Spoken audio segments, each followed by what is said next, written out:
Hi, welcome to a new video. Grab a drink of your choice. I have a nice latte even though I still have a cold, but I love them so much. For you and for me, cheers. How my best friend became my biggest bully. Now, this is a really personal story. That's why I'm in this beautiful setting. And the first thing is that you do not really realize that quickly. You do not realize quickly that the person you love and is your best friend is the source of your unhappiness, is your bully.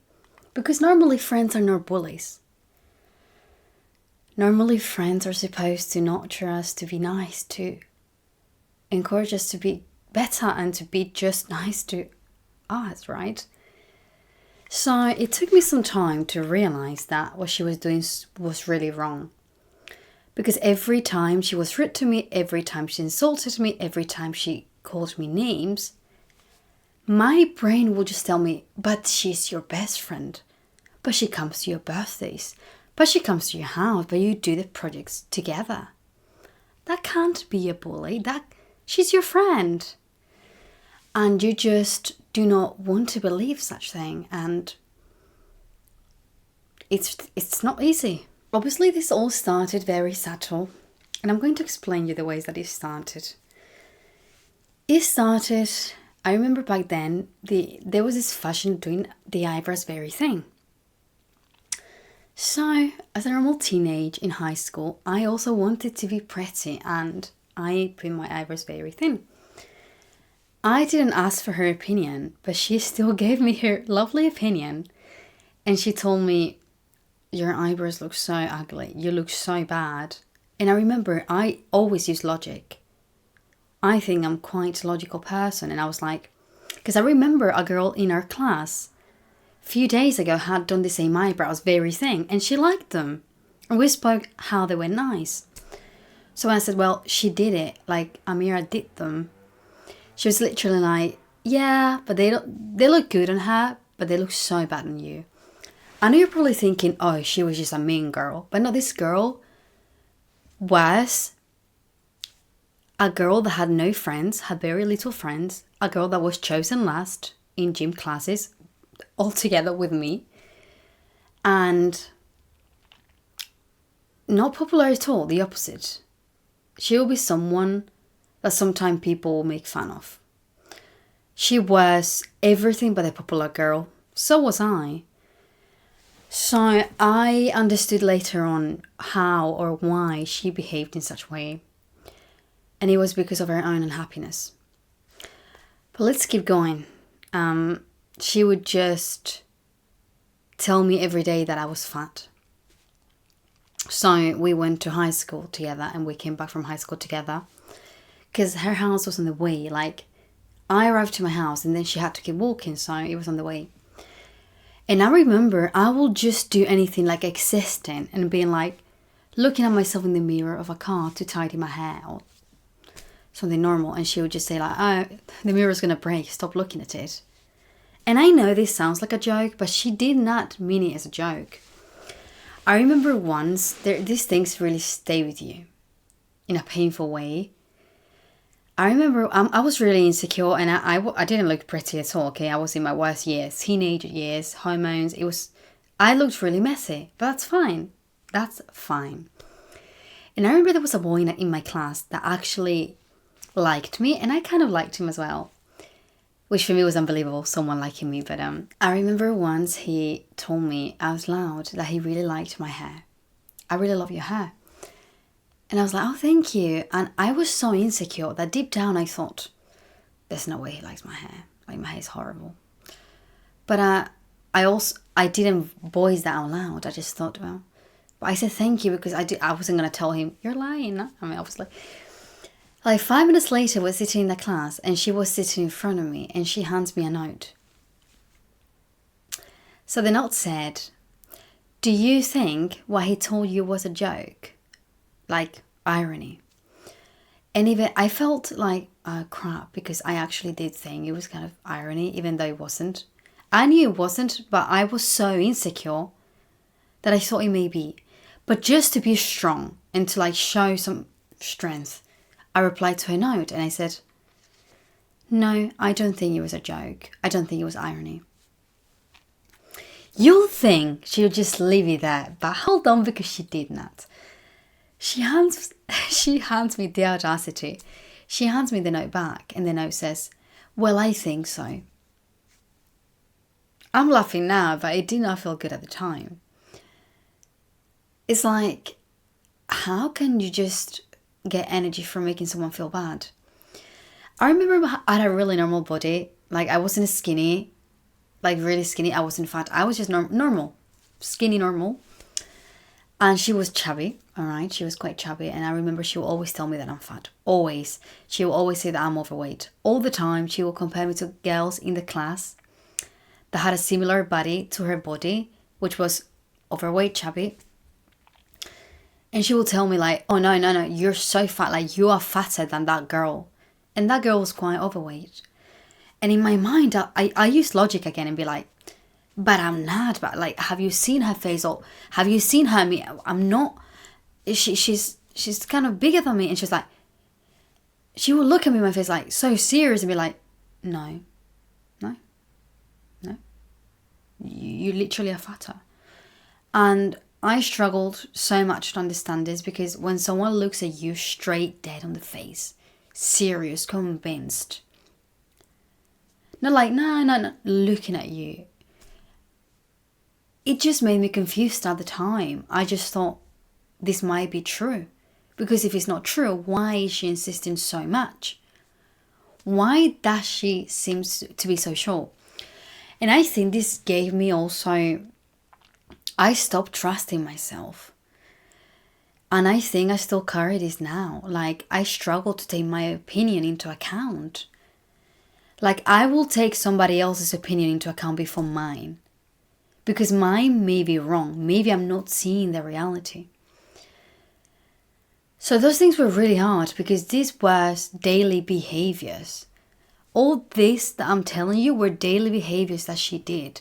Calling me ugly, saying my hair didn't look nice. If anyone said anything nice to me, she made sure that I didn't think that about myself. She made sure to make me believe that it was a joke, that they were laughing about me.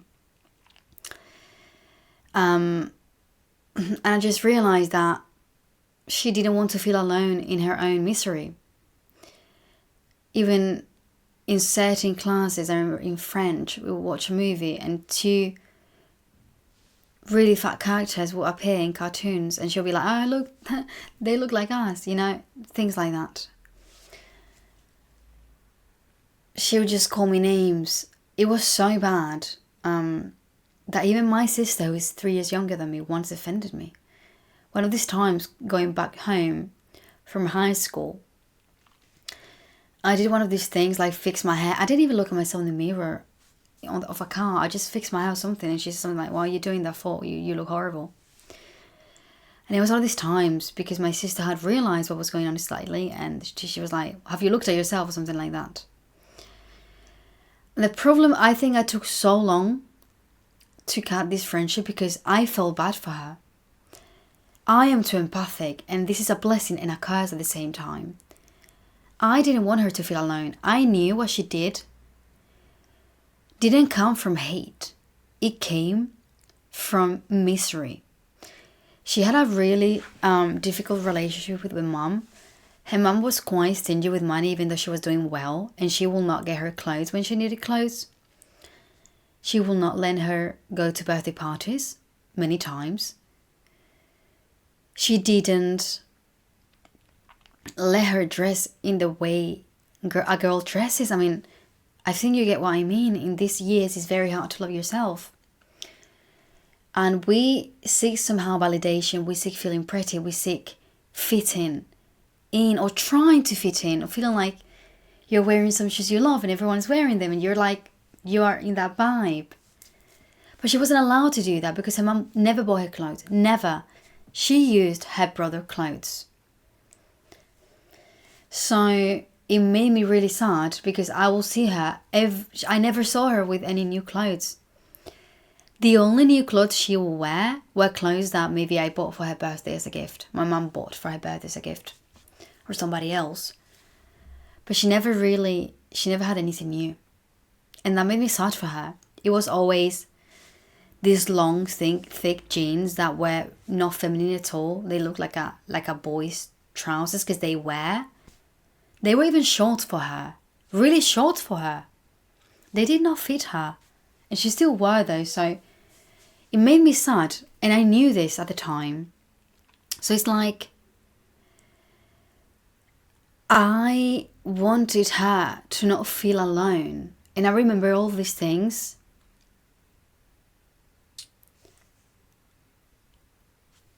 I will tell her my mom, because my mom and her mom were friends.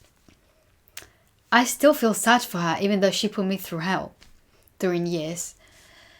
I will tell all of these things to my mom because I knew they were friends. And even though her mom was a bit strange, I wanted my mom to have acknowledgement of the situation because I just felt sorry for her. I remember at the end of the course, before summer, for example, she'll be deleting something, like she made a mistake with a pencil and like with the rubber like this. And it was half size of my nail of the rubber, and I'll be like, I will lend in her mine. Or like, oh, don't you have a new one? The first times that I saw the situation, I was like, oh, don't you have a new one? And she was like, no, my mum has told me that she's not going to buy me a new one. Maybe there were 2 weeks left of the course, right? Of that school year. 2 weeks left is still a long time. And she's like, no, mum has told me don't dare to run out, because she will not buy me a new one. No way she buys me a new one. There's no way. And that made me really sad for her. And it was like, I've seen her writing with pencils. You know, a pencil has like this size, right? Kind of. The pencil was this size. And I'm not exaggerating. This size, like, she was writing so uncomfortably. And I'm like, don't you have another one? And she's like, no, my mum is not going to give me any. Her mum was so stingy. And also, she would not be allowed to many birthday parties to socialise. Even when she, in the future, wanted to study something, she wasn't allowed to study what she wanted. It's very hard. It's very hard. And then obviously she was bullied. And I feel like she didn't have a chance to even try to be who she was. And I know that she wasn't an adult, but she was at an age that you can express yourself. She was a teenager. She liked certain clothes, certain tops, certain jeans, like normal basic jeans, but she could not wear them because her mum will not buy them. And she will always wear things that were small for her and all of these things. Or shoes that were tight. I saw her wearing shoes that were small for her. And she was uncomfortable, but her mum will not buy her any. All I did is for birthdays try to buy her clothes with my mum, you know, but like, what can I do? I always invited her to my birthday parties. I kept the friendship, even though she destroyed my self-esteem for a long time. Because I didn't want to believe that my best friend was a bad person. Or has so much darkness. Or enjoyed destroying me. And also I felt bad for her. And at the time I also didn't really understand why she was so bad or whatever. But a couple of years later, or as I stopped the friendship, I realized that she just didn't want to feel alone. I think, and I know that she felt so bad, so alone, that she had to make someone feel the same way. Because if someone felt the same way, she will not be so alone. Because if someone felt fat, unlovable, unworthy, then she will not be alone. She will not be the only one feeling bad. Someone will understand her misery. And I forgive her. In fact, I still have her on social media. We don't talk. But I remember when I graduated from uni, I posted a picture and she actually commented congratulations. I still think she was a horrible person to me, but I forgive her because I know that she didn't do it as a mean girl. She was just suffering. But God, did I suffer? I suffered so much. In fact, my parents realized this. They were also a bit like, what the hell, because she was my best friend. And they were the ones that told me, you need to send her a message right now and tell her that the friendship is over and to stop hanging out with her. Because I remember they made me a couple of questions because they probably saw that I wasn't fine. Bear in mind, this happened for a long time.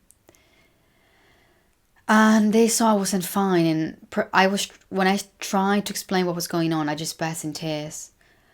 And they lost it there. I remember I started telling them what she said to me. They were like, you're not hanging out with this person anymore. Because she told me horrible things and way worse things that I cannot even remember. And my parents did the right thing. They protected me. They really protected me, and it was really good that I stopped hanging out with her. Because I didn't deserve that, and that was bad. I think I have loads of stories like this because I was really quiet as a child and I was left alone so much. Those things really shaped me, I think, in the person I am today. Like, I struggle to trust people.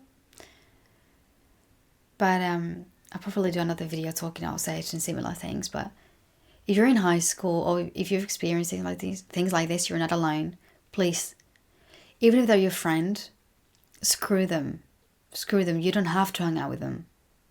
Because those are not your friends if they act in such ways. Love you. Let me know if you like this setup. I'm considering actually changing I know the other is my studio, but this camera is really zoomed in, so my face is very close on this studio room. So maybe I should record here, but I don't know. Let me know. Love ya.